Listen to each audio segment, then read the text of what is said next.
सर्वप्रथम सर्वांना श्री स्वामी समर्थ. स्वामी महाराजांच्या कृपेने तुमच्या सर्व चांगल्या इच्छा पूर्ण होत ही स्वामींचरणी प्रार्थना करते आणि आजच्या व्हिडिओला सुरुवात करते. बऱ्याच वेळा आपण खूप कामं करतो, कष्ट घेतो, पण कामांना यश काही मिळत नाही. अगदी कामं बिघडतात. मग अगदी माणूस अगदी हताश होतो. काही वेळा असं वाटतं आपण एवढी देवपूजा करतो, देवदेव करतो, सणवार करतो, सर्व कसं साजरं संगीत करतो, पण आपल्याला यश का मिळत नाही, कामात यश का मिळत नाही, मुलाबाळांची प्रगती का होत नाही, घरात पैसा का येत नाही, आरोग्य का नीट राहत नाही. बरेचसे प्रश्न असतात, पण या प्रश्नांवर पण उत्तर आपणच मिळवायला हवं, आपणच काढायला हवं. असं बरं का होत असतं? बऱ्याच लोकांना असा प्रश्न पडत असतो. पण आपल्याकडून सुद्धा काही चुका होतात, म्हणूनच हे आपल्या घरात अशा गोष्टी घडायला सुरुवात होते.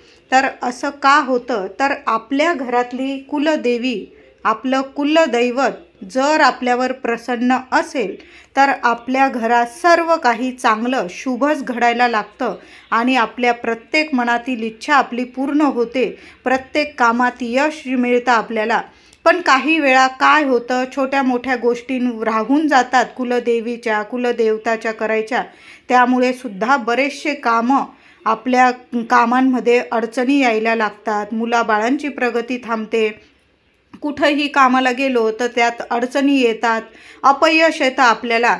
तर आपल्याला वर्ष 2 वर्षातून आपल्या कुलदेवीच्या काही सेवासुद्धा करायला हव्या. काहींचं कुलदैवत असतं, काहींची कुलदेवी असते. 3.5 शक्तिपीठ म्हणजे आपलं कुलदैवत असतं. काहींची रेणुका आई असते, काहींची तुळजामाऊली, काहींची कोल्हापूरची आई अंबाबाई, तर काहींची सप्तशृंगी. आई एकच आहे, नावं रूप तिचे एक एक वेगवेगळे. पण आपली परंपरेनुसार आपले पूर्वज ज्या कुलदेवीला मानत आलेले आहे, जी तिची पूजा करत आलेले आहे आणि ती आपल्याला पावते, अशी कुलदेवी आपण मानत असतो परंपरेनुसार. पण पाहिलं तर ती एकच आहे, नावं रूप तिचे वेगवेगळे. फक्त ती गौरी माता एकच आहे, गणपती बाप्पाची माऊली एकच आहे, तीच आपली माऊली, साऱ्या जगाची आई आहे ती. पण तिच्याविषयी आपल्याला तिच्या सेवेत जर आपण काही गोष्टी केल्या तर खरंच सांगते 100% आपलं सगळं काही चांगलं व्हायला लागतं. आपल्या घरात सर्व काही म्हणजे आनंदाच्या गोष्टी घडायला लागतात. प्रत्येक कामात यश मिळतं. काही वेळा काय होतं, मुलं मोठी होऊन जातात, मुलगा असो मुलगी असो, लग्नकार्यातसुद्धा अडीअडचणी येतात. आता लग्न झालं तर संतान होत नाही, संतान झाली तर मग तिच्या संतांमध्ये पण होताना खूप प्रॉब्लेम होतात, किंवा संतान पण होत असताना किंवा झाल्यावर सुद्धा काहीतरी अडचणी, म्हणजे संतान अपंग काहीतरी, म्हणजे त्या संतांमध्ये पण काही ना काही अडीअडचणी येत असतात. तर आपलं पितृदेव आणि आपली कुलदेवी जर आपल्यावर प्रसन्न असेल तर खरंच सांगते 100% आपले कामं मार्गी लागतात. सर्व कामात यश मिळायला लागतं आणि सर्व अडचणी आपोआप दूर होतात. तर वर्ष 2 वर्षातून, आता काहींचं कुलदैवत जवळ असतं तर ते जाऊ शकतात, अशा ठिकाणी पटकन दर्शन घेऊ शकतात. पण काहींचं कुलदैवत लांब असतं. मग अशा वेळी त्यांना दर्शनात जर असा उशीर झाला काही हरकत नाही. आपण घर बसल्यासुद्धा आपल्या कुलदेवीची सेवा केली तर माय माऊली आपल्यावर कधीच नाराज होत नाही. काहींना 5-10 वर्षांनी सुद्धा दर्शन घडतं. तर अशा वेळीसुद्धा काही नाही, आपण जर घरात आपल्या कुलदेवीची आठवण काढतो, आपण तिची सेवा करतो, सेवेत आपण कमी पडत नाही ना, मग आपली कुलदेवी आपल्याला कधीच काही कमी पडू देत नाही. हा मनात नक्की विश्वास ठेवायचा आणि आपली सेवा कमी पडू द्यायची नाही. आपल्या कुळाची इष्टदेवता, आपल्या कुळाला पावणारी, प्रत्येक क्षणी पाठीशी उभी राहणारी देवता कुलदेवता असते. पुरुष देवता म्हणजे कुलदेव आणि स्त्री देवता ही कुलदेवी असं म्हटलं जातं. आपल्या कुळाचं नेहमी रक्षण करणारी आपली कुलदेवीची सेवा वर्षभरात आपण करतच असतो. नवरात्रीत करतो, चैत्र नवरात्री, अश्विन नवरात्री, पण आपल्याला ती सेवा म्हणजे वर्षभर करायची असते. अगदी मंगळवार करा, शुक्रवार करा, पण घरातल्या कुलस्त्रीने सेवा आपण करायचं. अगदी साधी सोपी सेवा केली ना तरीही चालेल. कोणत्या ना कोणत्या रूपाने देवी आई दर्शन देऊन मनातील सर्व इच्छा पूर्ण करते. आपल्या कुलदेवीची सेवा उपासना करणे खूप आवश्यक असते. नवरात्रीत तुम्ही तुमच्या कुलदेवीचे घट बसवत असाल किंवा नसाल, पण आपल्याला 4-5 गोष्टी वर्षभरात करायलाच हवे. आता समजा तुमच्याकडं कुलदेवीची मूर्ती टाक असायलाच हवा. प्रत्येकाच्या घरी असायलाच हवा. नसेल तर बनवून आणा. तुम्ही जरी वेगळे राहत असाल तर कुलदेवीचा टाक किंवा तुमचं मोठ्यांकडं टाक असेल, सासूबाईंकडं, तर मी म्हणेल कुलदेवीचा फोटो देवघरात ठेवून नियमित पूजा करायलाच हवी. यामुळे तुमची कुलदेवी कायम तुमच्या पाठीशी उभी राहते.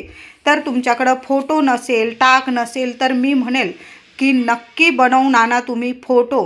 टाक जर तुमच्या मोठ्या घरात असेल, सासू सासऱ्यांकडं, आई वडिलांकडं किंवा जेठ जेठानीकडं, तर तुमच्या घरात एक फोटो, आपल्या कुलदेवीचा फोटो असणं खूप महत्त्वाचं असतं. आणि रोज तो फोटो पुसून देवी आईला हळदी कुंकू वाहणं, या छोट्या मोठ्या गोष्टीतून देवी आई खूप प्रसन्न होते. तर आपल्या घरात मंगल कलशसुद्धा असणं खूप महत्त्वाचं असतं. मंगळवार किंवा शुक्रवार बघून आपल्या देवघरात मंगल कलश, अगदी तुमच्याकडं 2-3च देव आहे तरीही तुम्ही आपल्या देवघरात आपल्या कुलदेवीचा फोटो, एक गणपती बाप्पाची मूर्ती, बाळकृष्णाची मूर्ती, तुमच्या कुलदेवीचा फोटो आणि कुलदेवीचा आपल्या घरात मंगल कलश असणं खूप गरजेचं असतं. कितीही अडीअडचणी येऊ दे, देवी आई स्वतःवर ती अडीअडचण घेत असते, ओढवून घेते आणि आपल्याला सर्व अडचणीतून मुक्त करत असते. म्हणून मंगल कलश, जरी तुमच्या घरात आधी कधी मंगल कलश स्थापना झाली नसेल, तुम्ही स्वतः केली मंगल कलशाची स्थापना तरी पण चालेल. पण आजच म्हणजे मंगळवार जेव्हा येईल ना आता पुढचा हा व्हिडिओ बघितल्याबरोबर, तर मी म्हणेल महिलांनो नक्की मंगल कलशाची घरात नक्की स्थापना करा. अगदी साधा सोपा तांब्याचा तांब्या घ्यायचा आहे. छोटासा तांब्या घ्या, तो धुवून चुवून स्वच्छ घ्यायचा, स्वच्छ पाणी भरायचं, त्यात रुपया सुपारी टाकायची, कलशाच्या अष्टदिशांनी हळदी कुंकवाची बोटं लावायची आणि तुम्हाला जर वाटत असेल समोरून स्वस्तिक काढलं तुम्ही हळदी कुंकवाचं तरीही चालेल आणि त्यावर कलश म्हणजेच नारळ ठेवायचा आहे. साक्षात लक्ष्मी आपली कुलदेवी स्वरूप तो मंगल कलश स्थापन करायचा आहे. तुम्ही पहिल्यांदाच जर कलश स्थापना करत असाल, थोड्याशा दुर्वा ठेवल्या, त्या कलशामध्ये विड्याची 5 पानं ठेवली तरीही चालेल किंवा आंब्याची पानं असतील, 5 आंब्याची पानं, 5 खाऊची पानं, थोड्याशा दुर्वा, अशा पद्धतीने अगदी छान कलश स्थापना केली ना तरीही घरात सुख शांतीला कधी कमी पडणार नाही. आणि त्याचबरोबर आपल्या कुलदेवीचं दर्शन करणं खूप महत्त्वाचं असतं. वर्षातून एकदा किंवा आता समजा लांब आहे तुमचं कुलदेवी, किमान वर्ष, 2 वर्ष, 5 वर्षाच्या आत आपल्या कुलदेवीचं दर्शन करणं खूप गरजेचं आहे. तुमचं कुलदैवत जर महाराष्ट्रात असेल तर मी म्हणेल दरवर्षी कुलदेवीच्या दर्शनाला जायलाच हवं. सहकुटुंब, सहपरिवार, ज्यांना ज्यांना जमेल ना तुमच्या घरातल्या सर्वांनी कुलदेवीच्या दर्शनाला जायलाच हवं. आणि जी घरातली जी कुलस्त्री असते तिने आपल्या कुलदेवीची संपूर्ण ओटी भरायला हवी. साडी, चोळी, खण, नारळ, सर्व बांगड्या, साज शृंगाराचं सामान, नारळ आणि त्यात ठेवायचा 1 पानाचा विडा, सर्व या गोष्टी ठेवून आपल्या छातीशी ती ओटी लावायची. महिलांनो, जेव्हा पण तुम्ही तुमच्या कुलदेवीला जाल तर अशा साध्या सोप्या पद्धतीने मनापासून, हृदयापासून तुमच्या कुलदेवीची ओटी नक्की भरा. कधीही जा तुम्ही, वर्षभरात देवी आई कधीही, म्हणजे तुम्ही कधी पण दर्शनास गेला ना तर सहकुटुंब, सहपरिवार जा आणि अशी हृदयापासून नक्की ओटी भरून बघा. साक्षात दर्शन देईल ती माऊली आणि तुमच्या कायम पाठीशी उभी राहील. कधीच तुमच्या कुटुंबावर, तुमच्या परिवारावर कधीच कसलं संकट येऊ देणार नाही. आपली माय माऊली आहे, थोडीशी सेवा केली ना अगदी प्रसन्न होऊन जाते आणि कायम आपलं रक्षण करते. पण तिला कधी पाठ दाखवू नका, म्हणजे ती पण तुम्हाला कधी पाठ दाखवणार नाही. तुम्ही रोज जर तिची हळदी कुंकू वाहून जरी महिलांनो पूजा केली ना, बघा साक्षात ती तुमच्या पाठीशी कायम उभी राहील. कुठंही जा, काहीही काम करा, प्रत्येक कामात तुम्हाला यश मिळवून देईल. तर आपल्या कुलस्वामिनीच्या दर्शनाला नक्की जायचं आहे. सहकुटुंब, सहपरिवार जा. लग्न कार्यात अडचणी येत असतील तर अडचणी दूर होतील, लगेच लग्न ठरून येईल. संतान प्राप्ती होत नसेल तर कुलदेवीचं दर्शन तर घेऊन बघा, तिची ओटी भरून बघा, तिचा मान सन्मान करा. तिथं जाऊन तिच्या मूळ स्थानी जर जाऊन तुम्ही तिचा मान सन्मान केला, तिला गोडाधोडाचा नैवेद्य दाखवला, त्याचबरोबर तुम्ही तिथं पूर्णाचा नैवेद्य करत असाल, तिथं त्या ठिकाणी मूळ स्थानी जाऊन तिचा सर्व मानपान केला, पूर्णावरणाचा नैवेद्य दाखवला, म्हणजे तुमची जी परंपरा असेल ना ती नक्की करत जा. बघा, ती पण कायम तुमचं रक्षण करेल. मुलाबाळांची इतकी प्रगती होईल ना की तुमच्या घराचं गोकुळ झाल्याशिवाय राहणार नाही. लगेच तुमच्या सर्व इच्छा पूर्ण होतील. काही वेळा संतान प्राप्ती होते, पण ते संतान झालेलं संतान काही वेळा अपंग होतं, मंद होतं. अशा गोष्टी पण का घडतात घरात? तर आपल्याकडून काही वेळा कुलदेवीच्या काही सेवा राहून जाता. अगदी साध्या सोप्या सेवा महिलांनो नक्की करा.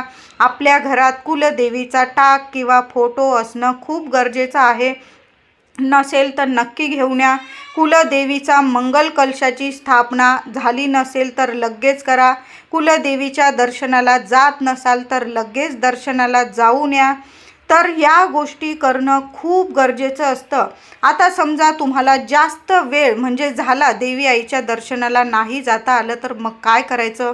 आपण जेव्हा नवरात्र, अश्विन नवरात्र, चैत्र नवरात्र देवी आईच्या नावाने आपण आपल्या देवघरात 101 रुपये, तुम्हाला जेवढे पैसे काढायचे ना देवी आईच्या नावाने ते पैसे काढायचे. 2 विड्याची पानं ठेवायची, त्या पानावर देवी आईचा मान सन्मान काढून ठेवायचा असतो.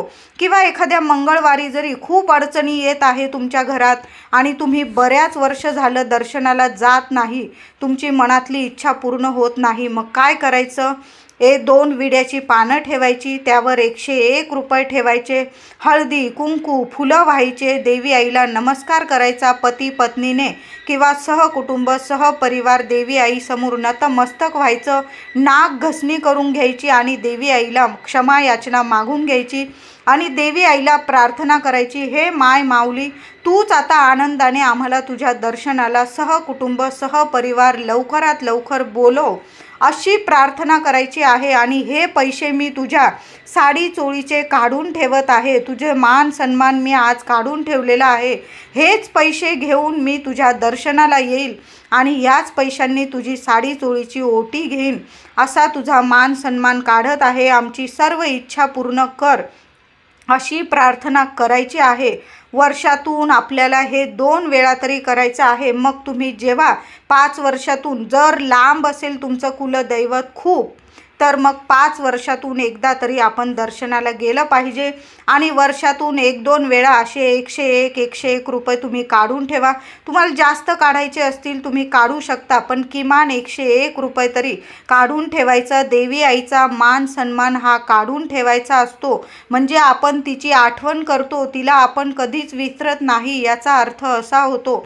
ते पैसे नीट ठेवून द्यायचे आणि जेव्हा पण आपण दर्शनाला जाऊ ते पैसे बरोबर न्यायचे आणि तिथं गेल्यानंतर आपण त्याच पैशांमधून अजून थोडे पैसे टाकायचे आणि देवी आईची छान अशी ओटी भरायची आहे. सर्व प्रसाद वगैरे देवी आईला नैवेद्य पाणी सर्व काही नीट करायचं आहे, काहीच चुकायचं नाही.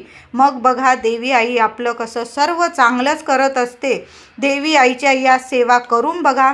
महिलांनो खूप साध्या सोप्या गोष्टी असतात, पण बरंच काही आपल्याला देऊन जाते देवी आई. सर्व कसं आपल्या कुटुंबाचं कल्याण करते. काही वेळा आपण म्हणतो मी एवढं करते तेवढं करते, पण माझ्या घरात अडीअडचणी का बरं, देवी आई मला का पावत नाही?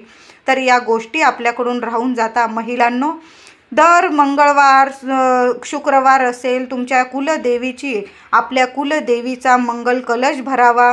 आपल्या देवी आईची कापूर आरती नित्य नियम बनवून घ्या. मंगळवार आणि शुक्रवार हे 2 दिवस तरी कुलदेवीची आईची आरती झालीच पाहिजे. सहकुटुंब सहपरिवार मिळून देवी आईची आरती झाली पाहिजे. जी कुलस्त्री असते तिने आपल्या कुलदेवीचा मंत्र जप रोज नित्य नियम 21 वेळा तरी देवघरात आंघोळ केल्यानंतर सकाळीच, आता माझ्या काही मैत्रिणी ऑफिसला जात असतील, नाही जमलं सकाळी संध्याकाळी येऊन तरी देवी आईसमोर रोज नित्य नियम बनवून घ्या.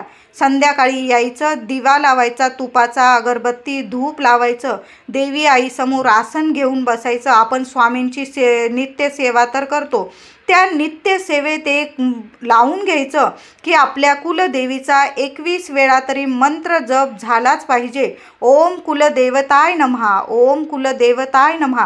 तुमच्या कुलदेवीचा जो मंत्र जप असेल ना, नित्य नियम करा. ती कुलदेवी आई तुम्हाला कधीच पाठ दाखवणार नाही. कायम तुमच्या घराचं, संपूर्ण कुटुंबाचं कल्याण करेल, प्रगती होईल.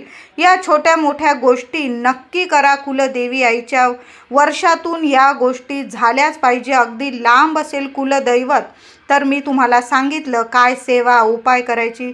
व्हिडिओ आवडला असेल लाईक करा, शेअर करा, चॅनलला कृपया सबस्क्राईब करा. धन्यवाद.